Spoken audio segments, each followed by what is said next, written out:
ఓట్లు మావే సీట్లు మావే రాజ్యాధికారమే బీసీల లక్ష్యం మేమెంతో మాకంతా అనే నినాదంతో ఉద్యమించాలి.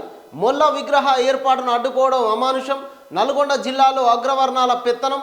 రాహుల్ మాటలకు రాష్ట్రంలో పరిస్థితులకు పొంతన లేదంటూ తీన్మార్ మల్లన్నకు సంబంధించినటువంటి ఒక వార్త.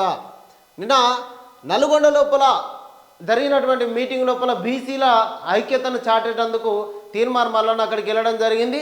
ఏదైతే బీసీలకు రావాల్సినటువంటి వాటా, బీసీలకు దక్కాల్సినటువంటి రాజకీయ అధికారం గురించి, రాజకీయ వాటా గురించి, ఆర్థిక సామాజిక రంగాల లోపల దక్కాల్సినటువంటి వాటాల గురించి తీన్మార్ మల్లన్న బీసీల మీటింగ్లకు తరచుగా వెళ్తున్నాడు. బీసీలను ఏకం చేసేటువంటి కార్యక్రమాన్ని ముందట వేసుకున్నాడు.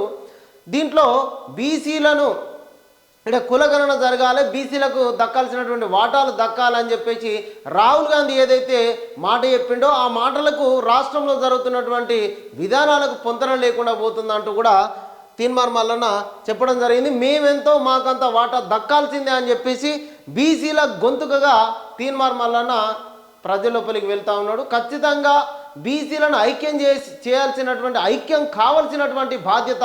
బీసీ మీటింగ్ ఎక్కడ తెలిస్తే పిలిస్తే కాకుండా తెలిస్తేనే పోవాల్సినటువంటి పరిస్థితులు ఏర్పాటవుతూ ఉన్నాయి.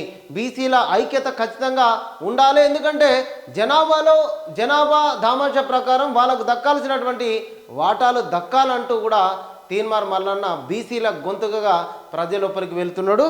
కాబట్టి ఆయనకి ఎక్కడికక్కడ ఆదరణ కూడా దక్కుతూ ఉన్నది. ఇది తీన్మార్ మల్లన్నకు సంబంధించినటువంటి వార్త.